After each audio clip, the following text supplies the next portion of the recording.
this wave is stringing us along. Just know you're not alone. So I'm gonna make this place your home. Settle down, it'll all be clear. Don't pay no mind to the demons, they fill you with fear. Oh, the struggle, oh, it might drag you down. If you get lost, you can always be found. Just know you're not alone.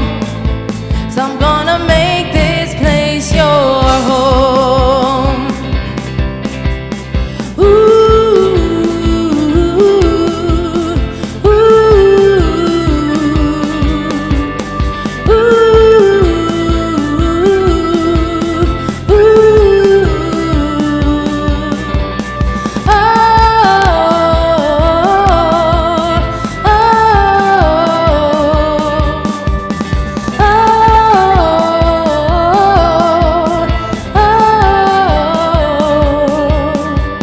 Settle down, it'll all be clear.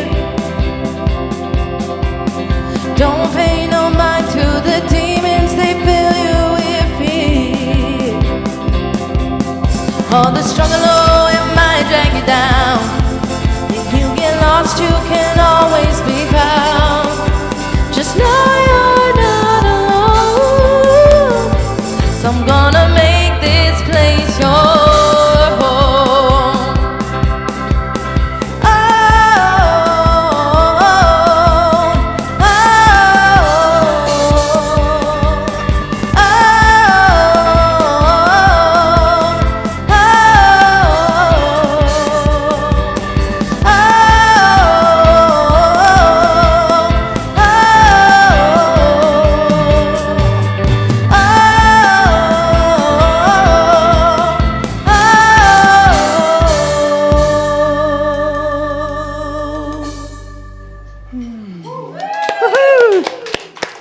Thank you. Aidan Farrell is back, and our band, thank you so much. Good morning, everyone. Good morning. Welcome to the Centre for Spiritual Living Toronto, and welcome to all of you on Facebook Live. My name is Judy Southan, and I'm a licensed spiritual practitioner here at this centre. So if you're new here for the first time, welcome, and thank you for being here. CSL is Toronto's hub for living well. We are here to serve you, to offer space, tools, and support for you to live a fulfilling life through new thought teachings, and in particular, the teachings of our founder, Ernest Holmes. We celebrate community. We celebrate connection, happiness, wellness, and inspiration. And we believe that all people from every walk of life, religion, and race are beautiful, powerful, and creative individualizations of the one intelligent, loving energy of a universal consciousness. We believe in the unity of all life. We believe in the eternal goodness, the eternal loving kindness, and the eternal givingness of life to all. In the words of Ernest Holmes, there is a power for good in the universe that is greater than us, and we can use it. We acknowledge this spiritual center is situated upon traditional territories of the Wendat, Anishinaabe Nation, and the Haudenosaunee Confederacy, the Mississaugas of the New Credit First Nations, and the Métis Nations. We recognize the spiritual mystics and the masters that have walked this earth, leaving their imprint for us to learn from. So welcome to your spiritual home. I have a few announcements. Kim, please, the one about the home group. Okay, home groups, sign up. There's pages, sheets out on the table in the fellowship area. Knit One, Purl Two, Finding Work You Love, the book club, the men's group. The men's group, by the way, is canceled for today. Women's group,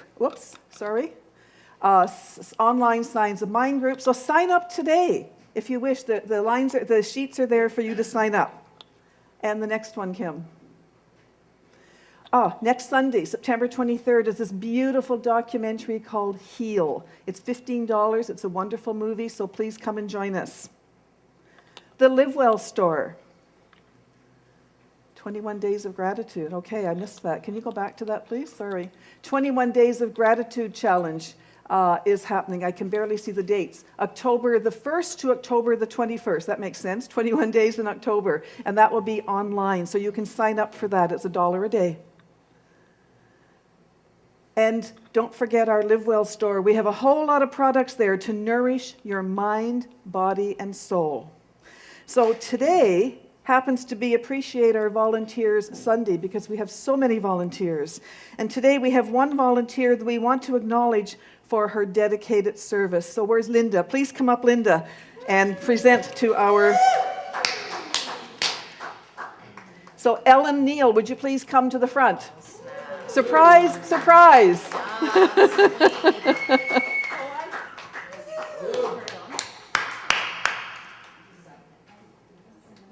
Is it on? Okay. So I get the good fortune. Come on and stand over here. It's on. On behalf of our board of directors and our beautiful community here in CSL Toronto, this lovely lady does tremendous amount of work behind the scenes upstairs, renting in our beautiful space. So as a part of just a small token of thank you to you, Ellen, for all your gracious hard work. Thank you so much. Thank you, Ellen. We so appreciate you. And so now I'm going to turn it over to the band for our invocation song.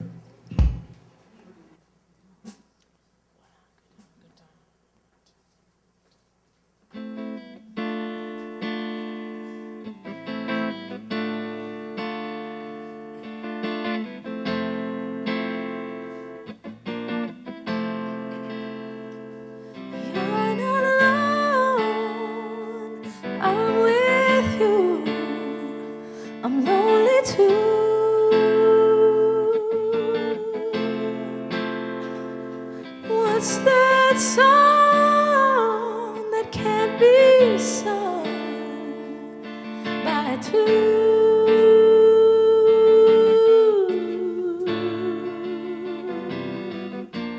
Broken home, a broken heart, isolated and afraid.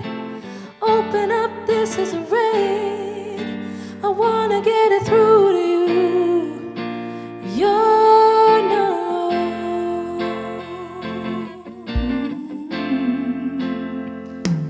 You're not alone.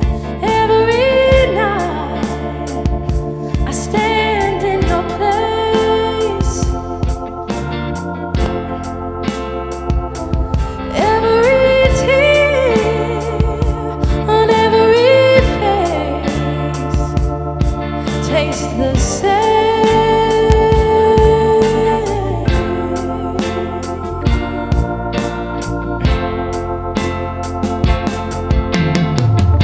An open hand, an open heart.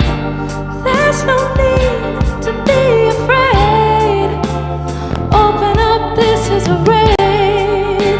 I wanna get it through to you. You're not alone. I wanna get it through to you.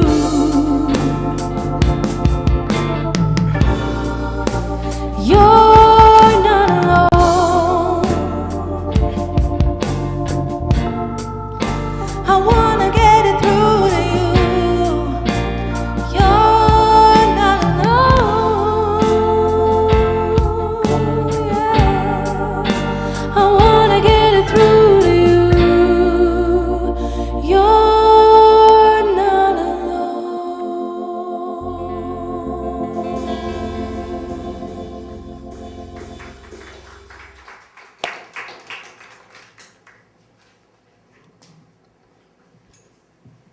Thank you, Aidan and the band.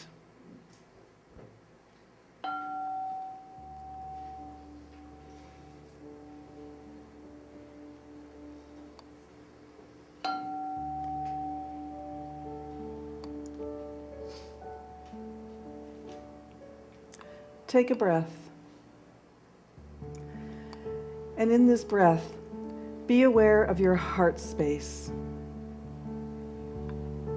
Smile. Notice a softening in your heart when you smile.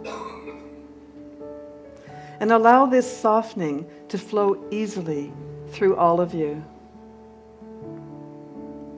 There's an Australian Aboriginal proverb that says this: "We are all visitors to this time and place. We are just passing through. Our purpose here is to observe, to learn, to grow, and to love, and then to return home." To love, that is the ultimate goal here on earth. Let us understand and remember who we are. Expressions of spirit in form, having free will to choose how we show up. So in that thought, I invite each of us to see beyond the appearances of every situation that shows up in our lives, knowing that behind any chaos, any apparent negative event, the law of mind is at work. Nothing is ever what it seems. Something bigger is always unfolding. Let's trust the process of life, and let's trust the law with a capital L. Spiritual truth is at the core of every situation, and there is a spiritual solution to every situation. So let's see possibilities, not walls. Let's see with love. Let's observe, learn, and grow, and love. And let's take action where it's needed, where prompted, and where we feel we can be genuinely useful. Not mindless action, appropriate action. Engage meaningfully when situations show up that seem chaotic, unfair, discouraging, even hopeless, that offend our sense of what's right. Let's remember that life is always on our side. And when we observe, we see all sides of a situation, not just our side. We get to see from a healthy perspective. And that's how we learn and grow. We learn to understand and grow from that understanding. And we see possibilities for new ways of being that at first we couldn't see. We can find a new way of seeing when we see with love. Love is always the answer. So keeping an open heart and an open mind can guide us to choose right action, right thoughts for the highest good. Our thoughts are things, and they radiate energy out to the collective consciousness. So grateful for the unborn possibilities of limitless experiences. I trust the process of life, and I let it go. And so it is. And on that somber note, let's stand up and sing, Put a Little Love in Your Heart.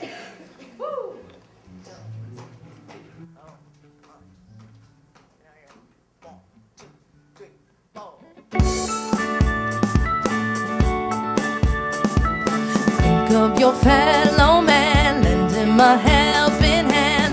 Put a little love in your heart. You'll see it's getting late. Oh, please don't hesitate. Put a little love in your heart, and the world will be a better place. And the world will be a better place for you and me. You just wait and see. Another day goes by and still the children cry. Put a little love in your heart. We want the world to know we won't let hatred grow. Put a little love in your heart, and the world will be a better place. And the world will be a better place for you and me. You just wait and see, wait and see. And take a look around, and if you're looking down, put a little love in your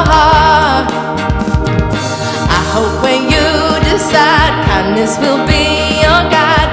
Put a little love in your heart, and the world will be a better place. And the world will be a better place for you and me.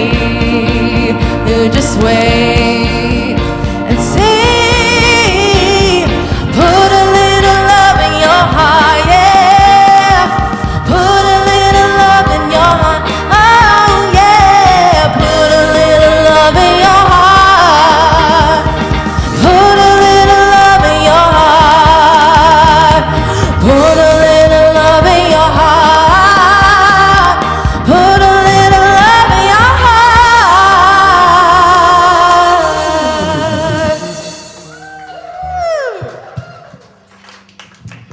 Thank you so much. Thank you. So, this is the time in our service when we have one of our licensed practitioners come up and share with us their words of wisdom. So, it's my honor, my absolute pleasure to invite Nick Michelli, a licensed practitioner, up to the lectern. Please welcome Nick. Is this okay?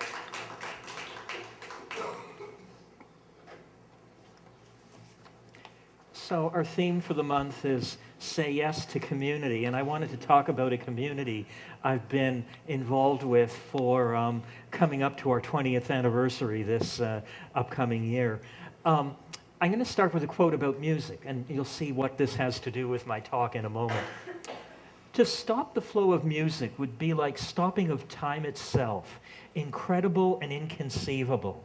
That came from an American composer named Aaron Copland.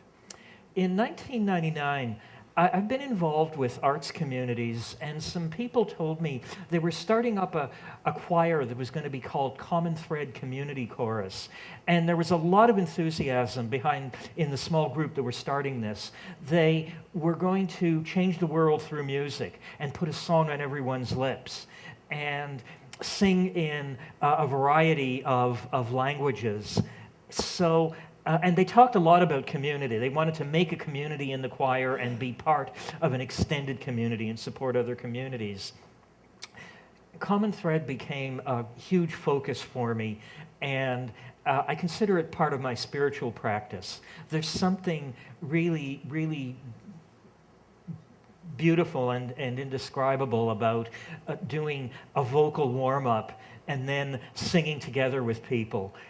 So I heard how the founders sat around a kitchen table for 2 years, donated $200 of their own money, just for seed money, hired a conductor with no idea how they were going to pay her. They weren't really sure if they were going to get enough member fees to even make this possible. Hoped they would draw 50 people out to the first rehearsal, and they were overwhelmed when 150 people showed up. They actually had to have a lottery to decide who could stay in the choir.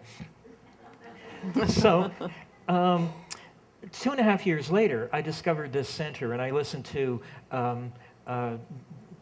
Reverend Barbara at the time tell us that if you have a clear intention, a commitment to see it through, and a willingness to take action, you can do anything. And I said, that's right, that's what this choir has been doing. And I think part of the reason I got really interested in New Thought was because I was living with this example of how it worked. One of the great pleasures of this choir, we became a registered charity. We did fundraising benefits for many worthy causes like Amnesty International, the earthquake relief effort in Haiti, the war resistors who came to Canada so as not to have to return to Iraq, and local social services. I got a great satisfaction from that. I got great satisfaction from performing and exceeding our own expectations. We had an excellent conductor who could really pull the best out of us and show us that our best was way better than we thought. Now, one of the things we learn in Science of Mind is that there's one mind. Everything comes from the one mind, and I got to see a great example of that in the choir. Our first year in the choir, we had a very beautiful, enthusiastic member named Donna who loved singing and loved doing things for the choir. She said, "Let's make a T-shirt. Let's sell T-shirts to bring some money." And she drew up a little draft of what it could look like. Her draft had a globe, stick figures of people, music notes, and a needle and thread. We took the idea of doing the t-shirt, but we didn't take her design. Donna was in poor health. She eventually passed away, and we were really supportive of her when she was in the hospital, and many of us went to her funeral, which I remember shocked the evangelical minister who was conducting the service. About 6 or 7 years later, somebody redesigned the t-shirt, and I brought a prop up. The new t-shirt looked something like this, and you can see it has a globe, just like the prototype that we had drawn a couple of years ago. It didn't have stick figures, it had silhouette figures, and it didn't have notes, it had a treble clef. The needle isn't here, but there is, if you look closely, an axis in the globe. So you could think that that's a little bit like a needle. So I saw this new T-shirt, and I said, that's the design that Donna made like 7 years ago. So I asked some people about it. Nobody could remember it. And except a few that were in the choir at the beginning with me, they vaguely remembered this drawing that Donna made. So they rediscovered this design. And in Science of Mind, we teach that we have what's called a mental equivalent, the idea that something exists in form before we actually see it. And I think Donna gave us a mental equivalent of that T-shirt, and we got to see it years afterwards because of her enthusiasm. So we're coming up to our 20th anniversary. We're very proud of that, and we've actually got quite a reputation in the community, the community of choral groups. We are enthusiastic, not the highest caliber of singers all the time, but we really put our hearts into it, and I think that's what our audience is like. And I'm a part of the history of this choir myself, this organization. I've been on the board of directors twice, I've sung, and I've volunteered. So that's my story about community. And now I'm going to offer an affirmation. And I'll read it once, and then you can repeat it with me. I belong. I am a part of a universal flow of life that supports love, laughter, and togetherness. Now with me, I belong. I am a part of a universal flow of life that supports love, laughter, and togetherness. And now I invite everyone to get completely present in this moment. There's one perfect loving source of everything, of all the experience that we go through, all of the transformation. All of our communities come from the one source.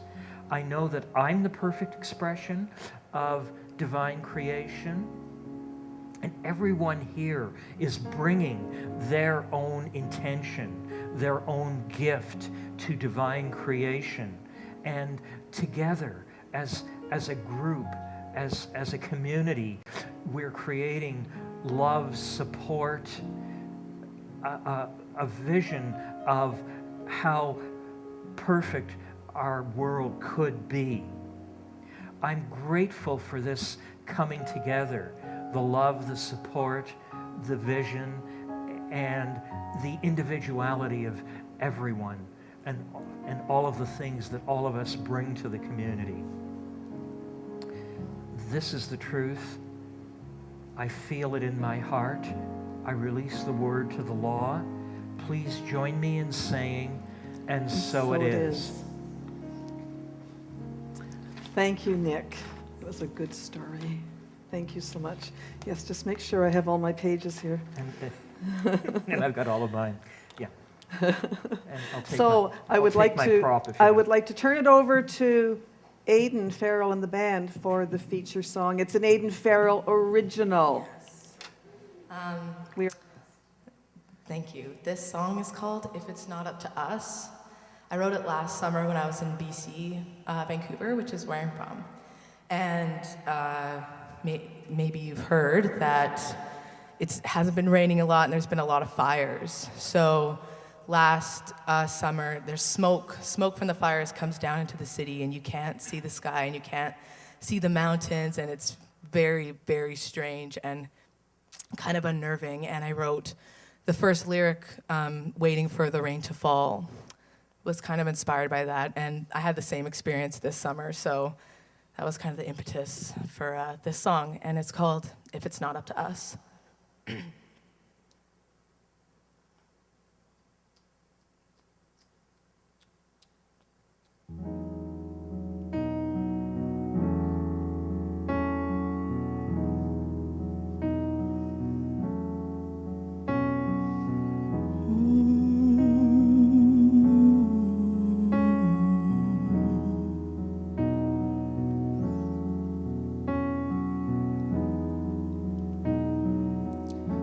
Waiting for the rain to fall, waiting for the smoke to clear,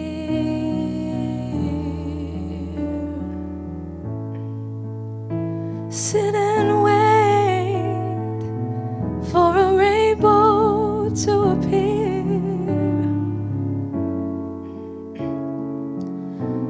so you can face your fears.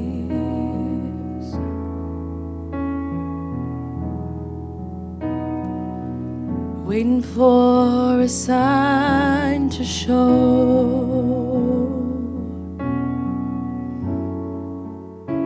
waiting for the moment you just know.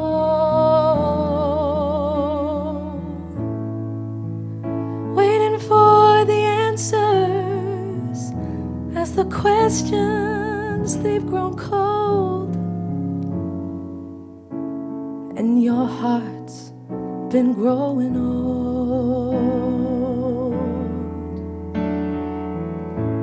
What will make the dreamers is their courage to pull through. If it's not up to us, then who?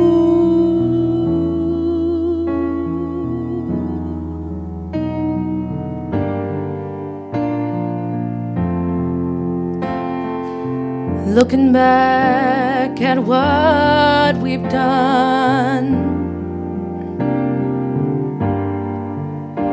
looking back at who we have become,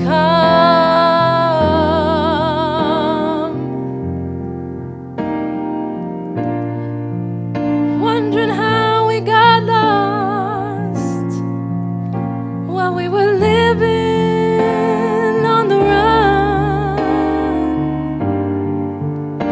while we waited for the sun.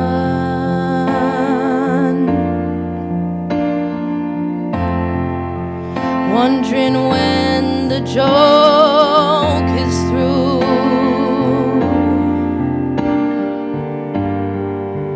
wondering how or what to do,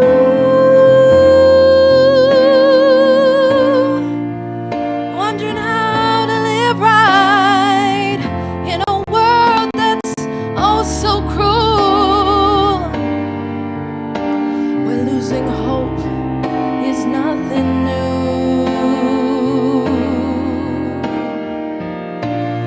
What will make the dreamers is their courage to pull through. If it's not up to us, if it's not up to us, if it's not up to us, then who?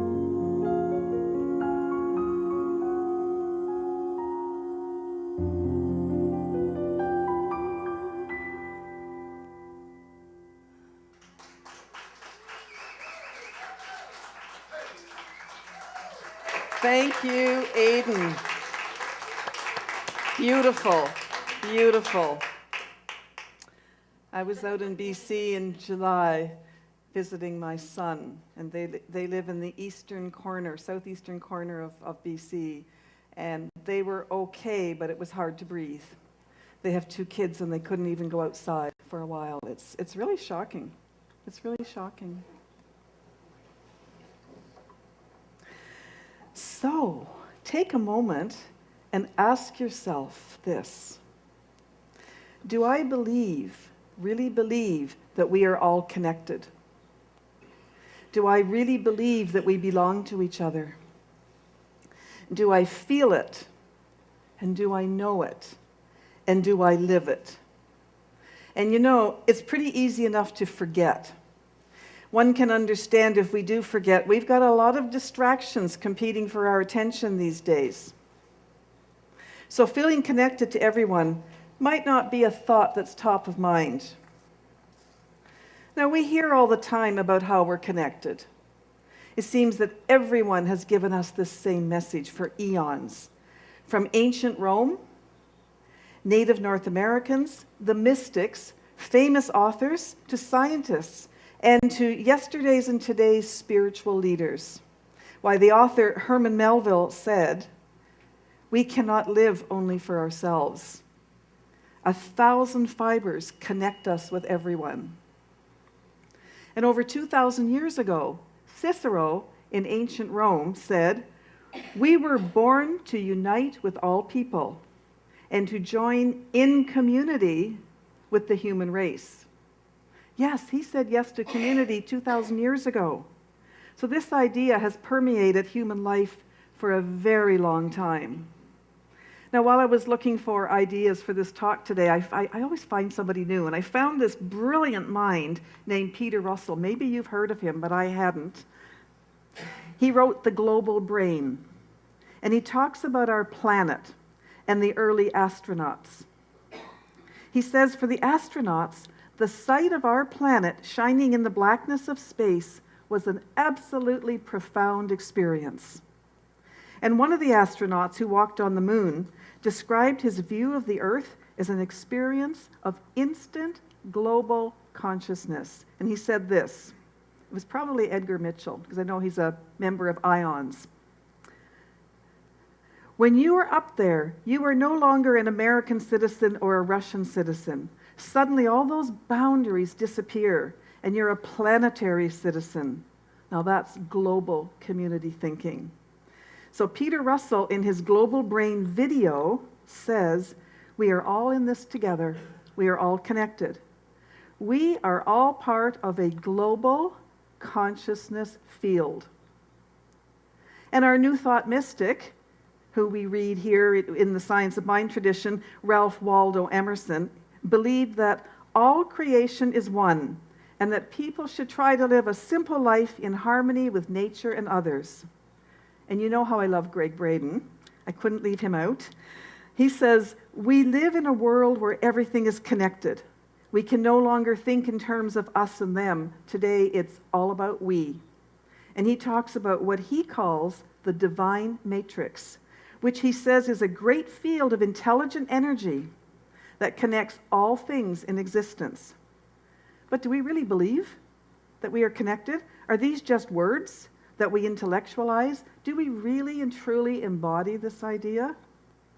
Judging by all the wisdom given to us for eons, and then the resulting chaotic conditions in the world, it looks like there's still a lot of resistance to this truth. So what's it going to take for 7 billion people to live the truth that all creation is one, to live a simple life in harmony with nature, with others? Do we need to go to the moon and to get a perspective that will impress this truth upon us? Because we sure haven't figured it out yet as a collective. Even scientists are proving scientifically that we are connected. In the movie, What the Bleep Do We Know? Remember that one? Scientists talk about a sea of energy. They say we are all part of this sea. We are droplets in the big universal ocean, and hence we are connected. They talk about a universal consciousness that is a binding force of all of life. And many people call this binding force, this universal consciousness, the Creator, universal intelligence, God, spirit. So if as science tells us that we are all part of a unified field, that all minds are connected into a sort of mind field, not minefield, mind field, then it means that we are bigger, sorry, have to articulate. It means that we are bigger and more powerful than we think we are. So what does this mean for us anyway? All this talk about being connected and being bigger and more powerful, what does it all mean? Well, what I know is all this talk has sure made a difference for me in my life. I live alone. I'm a widow. I've been a widow for 7 years. Now, there's a difference between being alone and feeling lonely. And for the most part, I'm not lonely, most of the time, I'll be honest. I'm alone in my private life for now. Maybe life can change. Who knows? I have a job where I work from home. I'm 70. I'm a working senior. And I just heard recently that Betty White, who is turning 96 soon, she's on to something new, and she said, retirement is not an option. Yay! That's how I feel. That's just always how I've always felt. And you know, I got what I wanted. So I have this job where I work from home 4 days a week. I work for a home health care company. I manage a home support program for people who are physically unable to look after their own activities of daily living. And our field staff visit these clients for 2 to 3 hours at a time, and they help these people with housekeeping, meal preparation, and some basic shopping. So among other things, I make home visits for 15 to 30 minutes to each client to have papers signed and to get to know them. Right now, I have about 500 clients, and the list is growing. It's amazing. When I started, there were 350. The clients have a variety of physical health conditions. They may be blind. They may have leg amputations. These are the more extreme situations. They may be recovering from serious surgery, be wheelchair bound. There's a lot of wheelchair bound clients. Or they may have mobility conditions that prevent them from normal living. And they range in age from 25 to 95. Some are too elderly and frail to look after themselves, but they still live independently, and mainly because they don't have family, a lot of them. And what I am seeing is a lot more mental health cases and special needs clients who require a whole lot of compassion and understanding. The field staff have to be able to offer all that compassionate care for them, so it becomes a bit of a challenge. Not everybody, they're not all as good. Well, we treat them. What I'm also seeing is incredible community support in this whole situation. Our city has said yes to community. This is a City of Toronto program. Some clients are in CAMH, mental health programs, and some receive additional personal care. Or they may have dedicated social workers that are assigned to their case to keep track of them so they don't fall through the cracks, which is an easy thing to do. So last Thursday, I was out visiting, and I saw this wonderful woman. She had a serious cancer surgery. She was just recovering. She had back and knee injuries, and she suffers from fibromyalgia, among other things. So I usually ask them if they have any family to support them. And she does have family outside of Canada. And they have visited her a couple of times, but basically she's alone. But what she said was, her family, her local family, is her church family. She has the support of her church community. And she says she would not know what she doesn't know what she would do without them. Now, if you look at the CSL website, CSL Toronto website, you will see the range of community services that we offer you. We are a community-oriented center, and we're happy to support you should you need your church family to help you get through a difficult situation. That's what we do here. Another client, I met a man in an apartment in a building that has its own support staff in the building, because the whole building, the residents all have disabilities. Either they're wheelchair bound, they're using walkers, and so there's people there to support them. There's a lot of buildings like that in Toronto. This gentleman has both legs amputated. He is wheelchair bound, And he has all the assistive devices he needs to live independently, and they're all provided by the municipal community. He has a bed pole, so he can transfer from his wheelchair to his bed when he goes to bed at night. Grab bars, low countertops in the kitchen. It's all disability designed. I'd never seen these apartments before. So he can cook while in his wheelchair. And he has PSWs, personal support workers, in the building, in-house in the building. They come in 4 times a day to help him for personal care and meals and bedtime and toileting and getting dressed and all of that. But other than that, which is a lot, he's got a clear mind, he's on social media, he's fairly young, and he lives the best life he can. And you know what? He's grateful. He's grateful for the blessings in his life. He's a really special soul. I meet people of all cultures, religions, and backgrounds, all languages, and some don't speak English. Well, having been a teacher, that was just a no-brainer for me.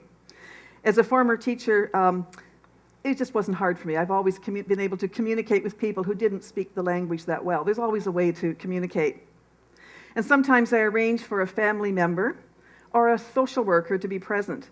Or I'll pick up the phone and phone the family member, and they do some translating for me while I'm talking to the client. So there's always a way to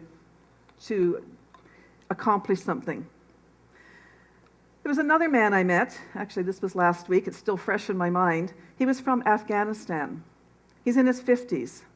He had a stroke recently, and his speech is quite impaired. It was really hard to understand him, and I didn't know this before I went to see him. I knew he'd had a stroke, but I didn't know that it was hard to understand him. But we were able to get through this meeting with all the details and get him to sign the papers, and we had a few good laughs in between. So it was really a wonderful engagement, a wonderful communication that we had. We had some good laughs. I understood everything he said, and I had to be patient with him, and it just worked out. So you know what? I'm happiest when I'm out there visiting clients. I do spend time at my computer at home. I get up and turn my computer on at 8:30. I don't drive in rush hour, so it's really ideal for me. And I can honestly say, visiting clients makes my heart sing.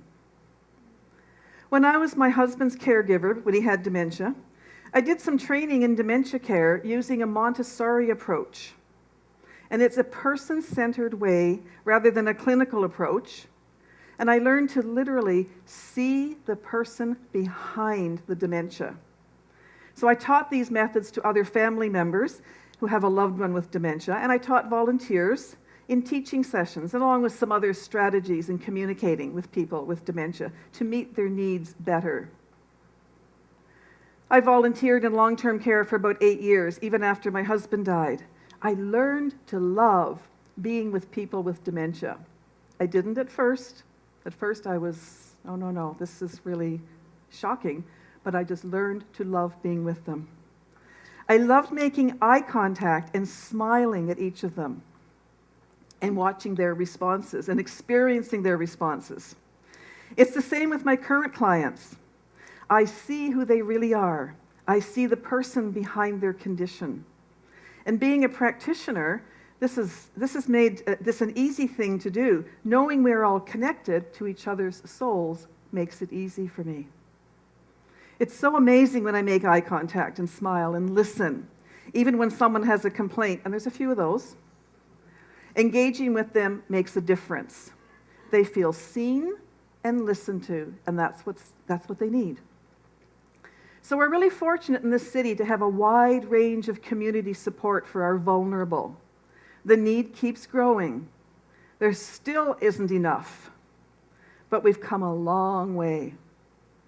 It was Gandhi who said, "The true measure of any society can be found in how it treats its most vulnerable members." And our society is doing some very good things in our communities, but there's a lot more to do. And often we find it's the people who give back to their community when they've experienced a life-changing event themselves. They become ambassadors for the cause they've just experienced. Have you ever noticed that? I personally have a special interest in person-centered dementia care after having seen the challenges and, frankly, lived the life, lived the journey. There are some great Canadians doing just that in a big way. People who say yes to community. I don't know why I'm so dry. There's a man named Luke Anderson, now a paraplegic in a wheelchair, and he founded an organization called Stop Gap Foundation. And he's building a more accessible Canada, one building ramp at a time. You've probably seen his ramps in outside various stores. LGBT activists Michael Batista and Gareth Henry are helping LGBT refugees find asylum in Canada with their program that's called Rainbow Railroad. Jennifer Gwilliam founded Helping Our Northern Neighbours, that provides a place where Canadians can donate basic living supplies to families in remote northern communities where food costs are insanely high. And I just happened to see on Facebook from Linda Audette in Sudbury, one of our home group members, she had a picture of it was a piece of beef, and it was like $71 for this 3-pound roast. Insanely high. I'm not sure if these people send meat. Maybe they do, I don't know. But they help the people defray the costs for their everyday supplies and their food. And then there's these two Montrealers, Gary Blair and Earl Pinchuk. They're humanizing the hospital experience by providing works of art to spaces that need it most through their own Art for Healing program. Isn't that wonderful? This is how one says yes to community. These volunteers are making a huge difference. All volunteers make a difference. There are people all over the world giving free services to others, free haircuts, free grooming, and showers. I just saw on Facebook, that's where I get a lot of my information, by the way. There was a man who has a truck on Facebook. I saw the picture, and he has the provision for giving people showers, but I think he can handle 27 showers with each water tank fill up. And he has grooming supplies in the truck, so he goes out to probably homeless people who haven't had a shower in God knows how long, and they get to have a shower and feel clean and feel a little bit more self-respect. And he's doing this as a volunteer, saying yes to community. Our CSL volunteers make a difference. That's why we value them and we honor them. There are great benefits to being a volunteer and connecting to the community. It's good for your health. Psychology Today says that the social interaction improves one's mental and physical health. The benefits of consistent socializing include better brain function, lower risk for depression and anxiety. You also improve your immune system.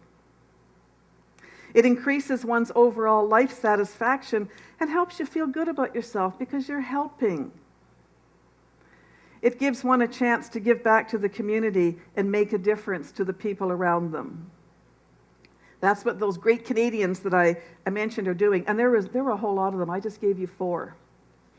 That's what any volunteer does. And that's what you do when you volunteer here. I can't imagine a world where there are no volunteers and no community support. It would be a sad world with nobody giving back. We can be very grateful for the society that we live in today, even with its imperfections. And there are perfect imperfections, and there's just lots of imperfections. We know that. Lots of stuff happening right now. We have all had life situations where we feel alone and unsupported. I know I have had those feelings. There's a woman named Dorothy Day. She once said, "We have all known the long loneliness, and the answer is community." There are many people who are socially isolated, and a lot of the people I visit are socially isolated. They have no family.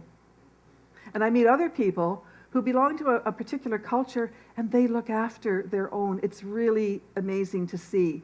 Their family are there supporting them. There's one man who has aphasia, and there's 5 sisters looking after him. And it's kind of hard to juggle their times, actually, to get somebody in when it's convenient for them.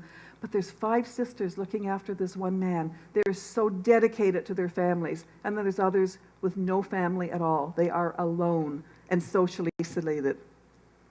Our job in life is to contribute to a society where everyone can feel a sense of belonging. And there's serious health risks to being socially isolated. Isolation is not good for one's self-esteem or mental health. We all need to belong. It's a psychological need.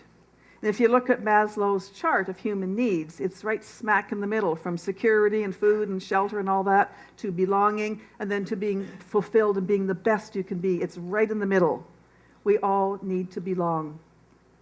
Gandhi said, "The golden way is to be friends with the world and to regard the whole human family as one." We can see the whole human family as one by seeing with our hearts and feeling beyond the physical, seeing the person beyond their condition. If you've read The Little Prince, there's a beautiful sentence that says, I love this, "It is only with the heart that one can see rightly. What is essential is invisible to the eye." It's so important to smile at people. When we smile, our hearts are speaking. It feels good to smile. It feels even better to be smiled at. Smiling is a way of giving back, and it doesn't cost a cent. So say yes to community by smiling at others. Speak with your heart. Seeing with your heart. The best way to engage with community is to serve, to volunteer your time and your talents, and we all have talents. In the words of John Wesley, who in the 1700s said, "Do all the good you can. By all the means you can. In all the ways you can. In all the places you can. At all the times you can. To all the people you can. For as long as ever you can." After all, as we sometimes sing, you know that song we sing, "We breathe the same air"? And the lyrics go, we breathe the same air, we drink the same water, we walk the same earth, we kiss the same sky. That is who we are. So say yes to community and make it a way of life. Namaste.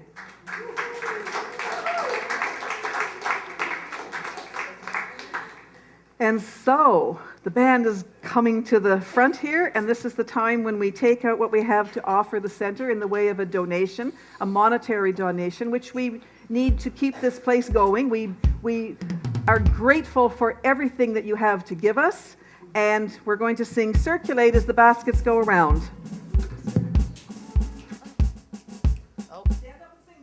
Do you have any music? Yeah. Circulate my love right now. Cool. Are you ready? 1, 2, 1, 2, 3.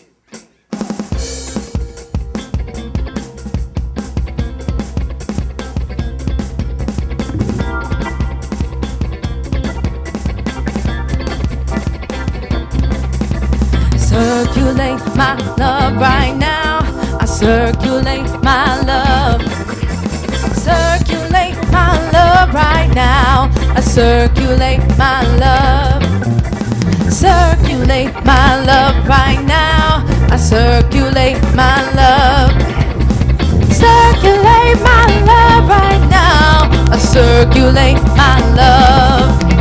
And it returns to me, multiplied abundantly. Oh, circulate my joy right now. I circulate my joy. Circulate my joy right now. I circulate my joy. Circulate my joy right now. I circulate my joy. Circulate my joy right now. I circulate my joy. And it returns to me. Oh, multiplied abundantly. Circulation across the nation. It's a love vibration around the world and beyond.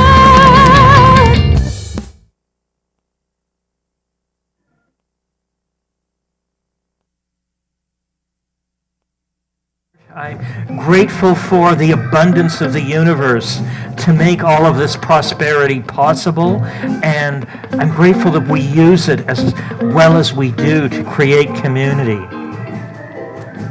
And so it is. Circulate my joy right now. I circulate my gift. Circulate my gift right now. I circulate my gift. Circulate my gift right now. I circulate my gift. Circulate my gift right now. I circulate my gift. And it returns to me, multiplied abundantly. Hey, and it returns to me, yeah, yeah, multiplied abundantly. Oh, Thank you. Thank you. Thank you. This is thank you to all of you who supported this glorious service today. And thank you to the band Aidan Farrell and Ashwin, Dominic, Rustin, Julian, and Carrie. Thank you. Thank you for your music. Thanks to Margaret Ann, Tasha, Ellen, Sandra, Jacqueline, Tom. Tom's not here. Well, don't thank Tom. Next week. Thank you to Kim. Oh, Tom, this Tom. Yeah, sorry, we have two Toms. Sorry, Tom. Thank you for miking me up. Kim on sound. Thank you to Carrie for stepping up and doing this beautiful meditation that you always do today. And Nick is our community practitioner as well as our lead practitioner. So if you need prayer, would like prayer, Nick will be in the prayer room. If you want to visit him for 5 or 7 minutes or so, he'll be there for you as a community practitioner, saying yes to community. And thank you, Nick, for your lead practitioner wisdom of the day. We loved hearing your story. So, and Ellen, we need somebody to help Ellen with the cleanup today. If anybody's willing to stay, she could use some help. She's had a long day with doing what she's doing upstairs as well as that. So that would be great if somebody could help. And let's kick this joy and this beautiful feeling out to the streets by singing My Street Sweet Lord. Everybody stand up and sing.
sweet Lord.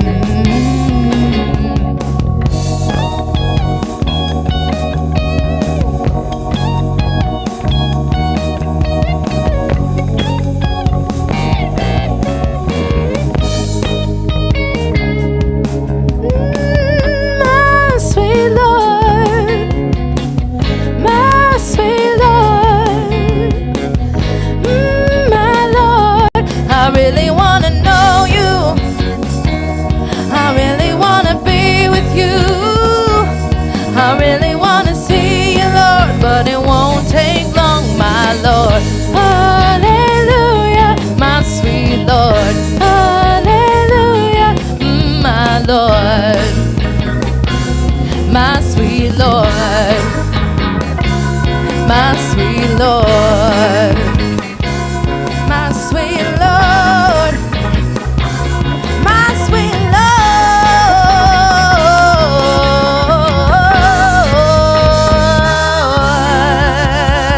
Lord. Have a great week, everybody.